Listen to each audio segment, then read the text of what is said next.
Yearbook censorship, some say mutilation. Students paid $50 for memories and administrators cut out 4 pages.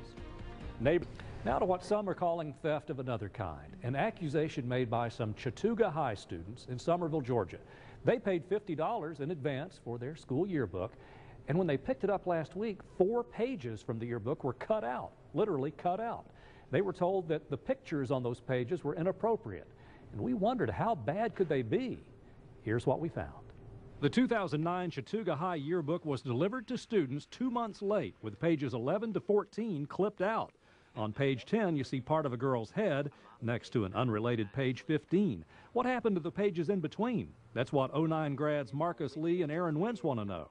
I was real upset by it because, I mean, it wasn't even really a clean cut. If you look at it, you can see where it looks like they've got a box cutter and cut it. On the sides, you can see like little edge marks. The yearbook was dedicated to Alan Perry, who supervised the yearbook for the past 27 years.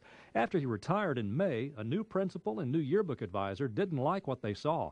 Photos of shirtless boys playing basketball, so they cut the pages out of every yearbook.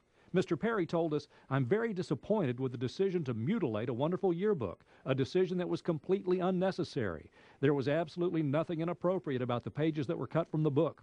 I'm offended by the lack of regard shown for the students pictured on those pages, the students who worked on the yearbook staff last year, and most of all, the students who purchased the yearbook." Some of these pictures, it doesn't make any sense why they are inappropriate. If you go to sell them to somebody, they probably would just go, "That's a typical page in a high school yearbook." They wouldn't say anything offensive on the pages. Could I speak with Mr. Linderman? New principal Jimmy Linderman would not speak on camera but issued this statement. Inadvertently, the school administration did not approve the 2009 yearbook in its entirety. There were several photographs that did not reflect an appropriate image of the school or our community. The pages which contained the photos were removed. The yearbook does include other photos of shirtless boys. Mr. Linderman has offered to refund the purchase price, but Aaron's mom says no deal. But I think the right thing to be would be get them a new book with all the pages in it. To me, it wasn't even his property. I mean, we paid for them last year, and then for him to go this year and cut them out, it just don't seem like he should be cutting other people's property. You saw the pictures. You can decide. The principal says the yearbooks are property of the school until they are distributed. Now, we spoke with Superintendent Dr. Dwight Pullen of Chattooga County this afternoon. He says he supports his administrator's decision.